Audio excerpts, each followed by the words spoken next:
Assalamualaikum warahmatullahi wabarakatuh. Waalaikumsalam warahmatullahi wabarakatuh. Alhamdulillahirabbil alamin wa bihi nasta'in wa ala umuri dunya waddin.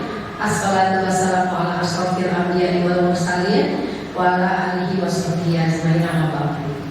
Yang kami hormati Ibu Kepala SMP Negeri 27 Kota Bekasi, yang kami hormati Bapak Ibu rekan MBS, yang kami hormati Bapak Ibu guru yang berkenan hadir dalam kegiatan aksi nyata budaya positif sekolah PGP.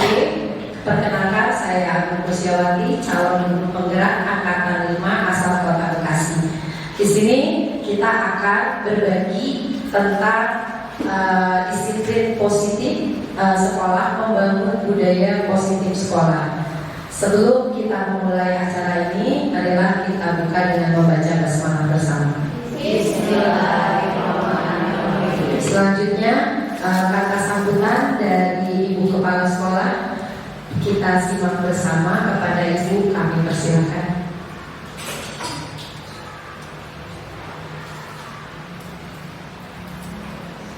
Ya, terima kasih kepada pembawa acara yang sudah memberikan kesempatan untuk memberikan sambutan. Bismillahirrahmanirrahim. Assalamualaikum warahmatullahi wabarakatuh. Waalaikumsalam warahmatullahi wabarakatuh. Bapak Ibu yang berbahagia yang hadir pada di ruangan ini pada hari ini, tidak lain adalah tidak melihat aksi nyata budaya positif sekolah yang akan disampaikan oleh calon guru penggerak yang berasal dari SMP Negeri 27 Bekasi. Sebelumnya, baiklah saya kenalkan dulu. Nama saya adalah Nurul Ismail. Kemudian saya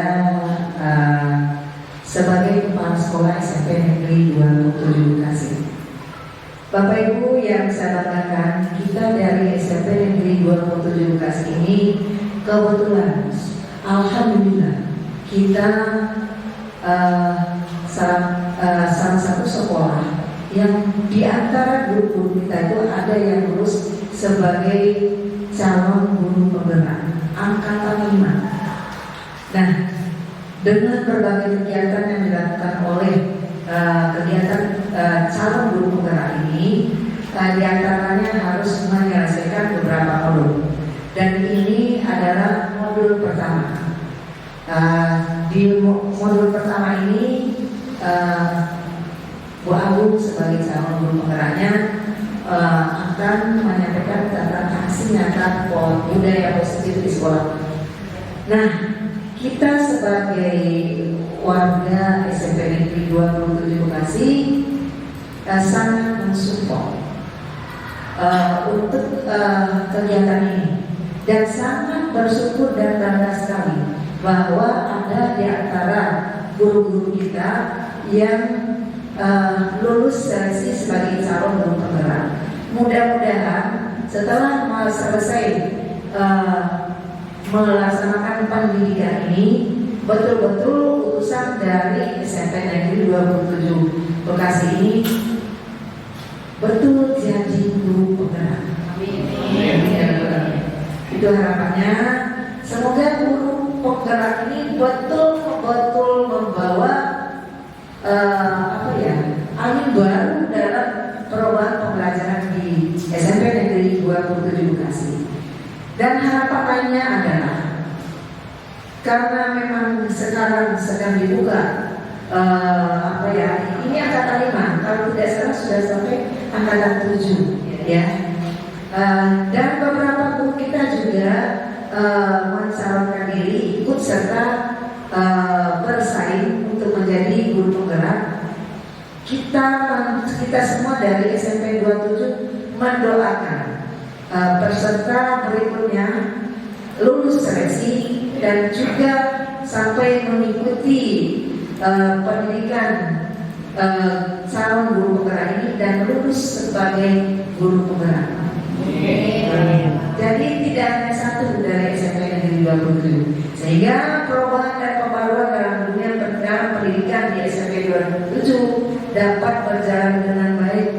lancar dan semakin maju. Nah, Bapak Ibu sekalian, mungkin itu yang bisa saya sampaikan dalam hal ini. Semangat terus untuk kepada Bu Agung sebagai calon guru penggerak. Saya sangat mendukung sekali. Wabillahi taufiq wal hidayah. Wassalamualaikum warahmatullahi wabarakatuh.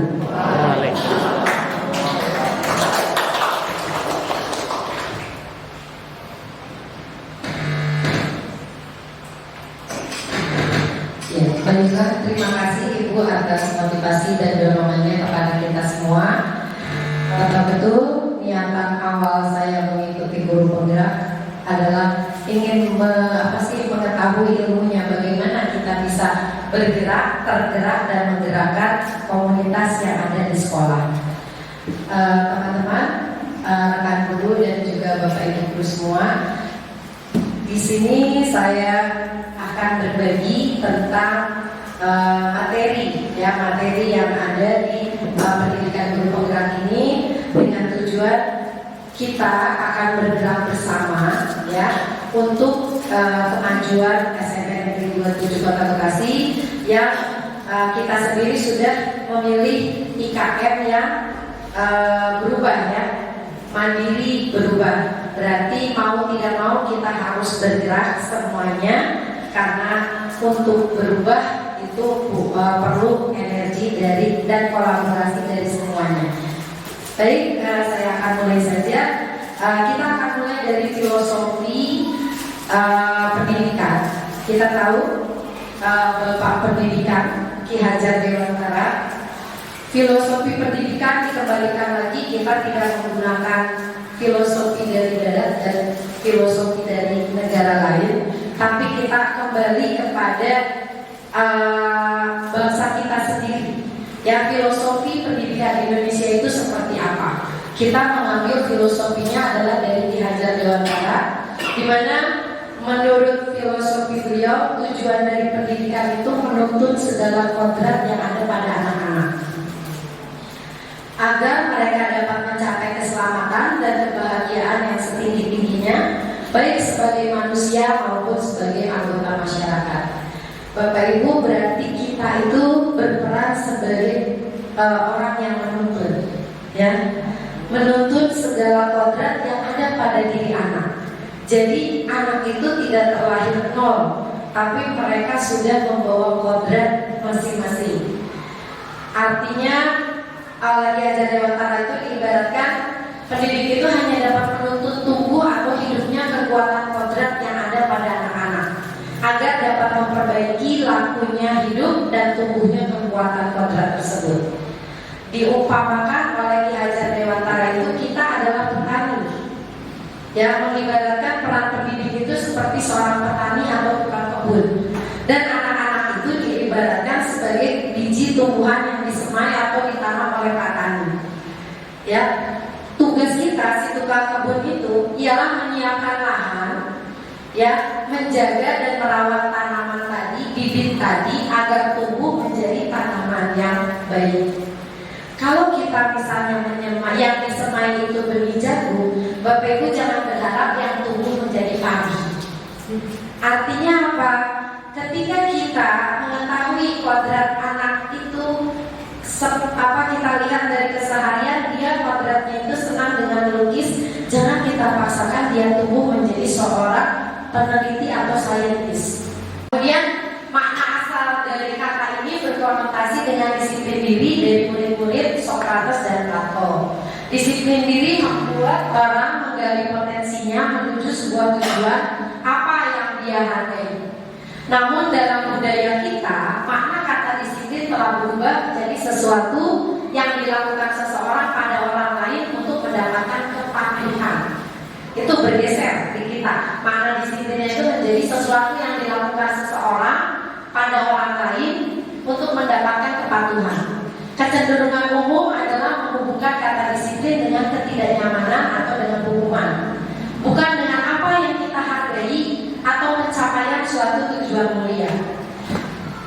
Jadi Bapak Ibu, disiplin dengan hukuman itu dua kata yang berbeda sebenarnya, tidak saling berhubungan. Jadi tidak harus ya disiplin itu dihubungkan dengan hukuman.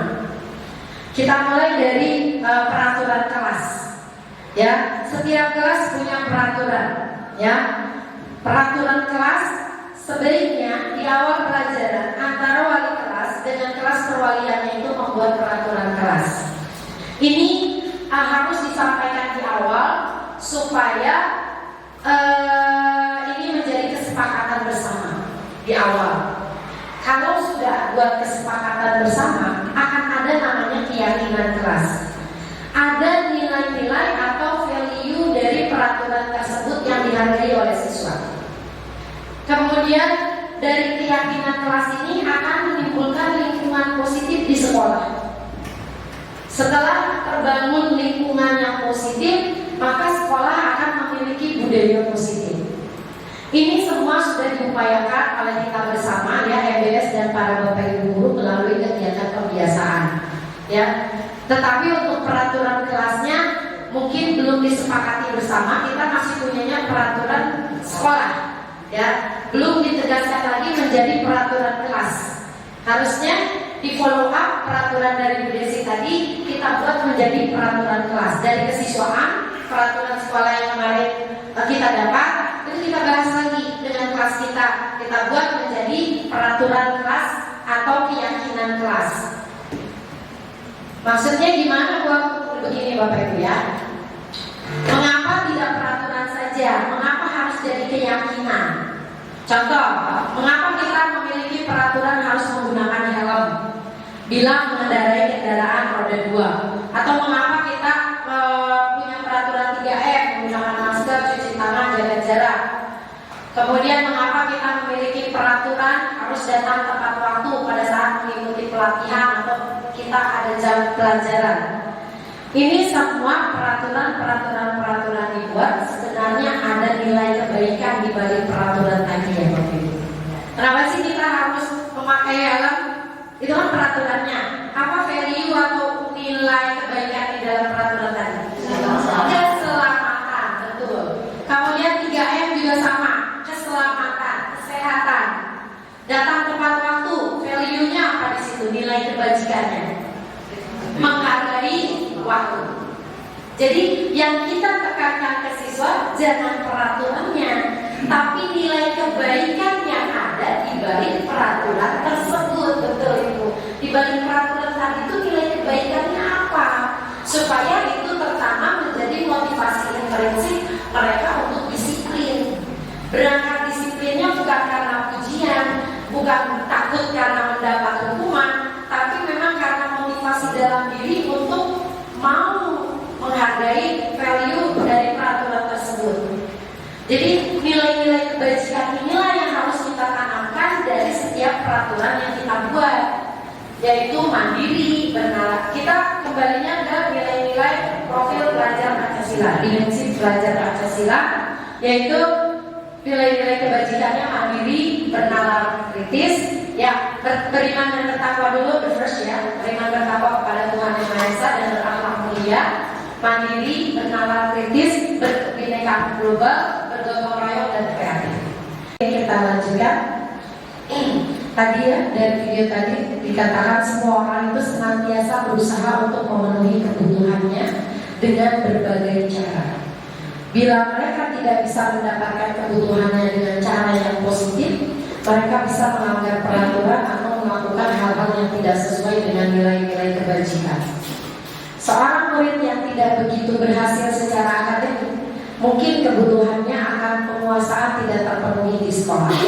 Oleh karena itu, mungkin dia akan mencoba untuk memenuhi kebutuhannya akan penguasaan dengan mencoba mengatur orang lain di kelas ataupun di lapangan bermain, dan atau bahkan menyakiti teman mereka secara fisik. Sebagai guru, kita dapat melibatkan mereka dalam kegiatan yang memberi peluang murid tersebut untuk membuat pencapaian yang berarti. Artinya jadikanlah dia seorang pemimpin. Ya, seorang yang tidak merasa diterima oleh teman-temannya ada di kelas ya Bapak Ibu. Kita sering melihat dia tidak bisa diterima oleh teman-temannya. Kebutuhannya akan kasih sayang dan rasa diterima tidak terpenuhi. Oleh karena itu dia mungkin akan menjadi akan memiliki hanya satu teman atau memisahkan diri dari yang lain. Sebagai guru, kita bisa membangun hubungan yang bisa membangun kepercayaan dan keintiman dengan siswa. Kita buat kelompok kolaborasi, jadi pembentukan kelompok Bapak Ibu sebaiknya tidak siswa, tapi kita. Karena apa? Karena ada sebagian anak yang memang tidak bisa diterima oleh teman-temannya. Jadi kalau hikmah dari kebutuhan ini adalah dalam membuat kelompok diskusi maupun kelompok yang tugas, buatlah kita yang membuat dan anggotanya itu heterogen. Jangan siswa sendiri yang memilih, karena akan ada siswa yang tidak dipilih. Coba Bapak Ibu dari pertanyaan-pertanyaan ini, kira-kira ini yang bicara guru sebagai apa? Saya kecewa sekali dengan kamu. Kira-kira posisi apa itu kalau kata-katanya seperti itu? Ibu, guru. Guru sebagai apa? Penghukum. Yang kedua, kamu tidak pernah benar melakukannya.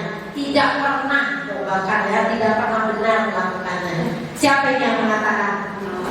Sebagai penghukum, pembuat rasa bersalah, pemantau, teman, pembuat rasa bersalah. Ayolah lakukan demi ibu atau bapak, teman, posisikan saja. Apakah kamu mau mendapatkan stiker bintang hari ini? Yaitu pemantau.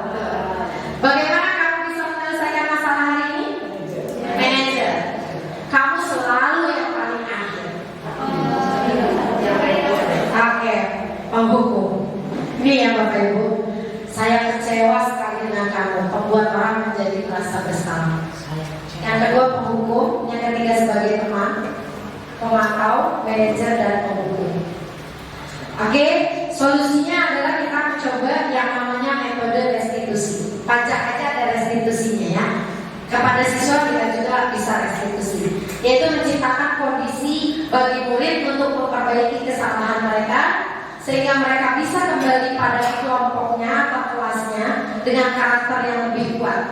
Restitusi juga merupakan proses kolaboratif yang mengajarkan murid untuk mencari solusi untuk masalah mereka dan membantu murid berpikir tentang orang seperti apa yang mereka ingin menjadi, bagaimana mereka seharusnya memperlakukan orang lain. Baik Bapak Ibu, mungkin itu saja yang bisa saya sampaikan. Kita coba bersama ya restitusi ini. Jadi permasalahan tentang siswa kita di kelas ataupun permasalahan yang kita temukan ketika mata pelajaran kita, usahakan kita sendiri dulu yang melakukan restitusi. Jangan langsung menyerahkan ke wali kelas, jangan langsung menyerahkannya ke BK. Kita coba mempraktekkan, memposisikan diri kita dulu sebagai manajer. Kita bisa, semua pasti bisa. Ya, silakan mencoba ya untuk bergerak, ya, berubah, ya, memperbaiki paradigma kepada pembelajaran yang berpihak pada murid. Mungkin itu saja yang bisa saya sampaikan. Kesalahan mungkin datangnya dari saya. Semoga hal baru ini bisa kita coba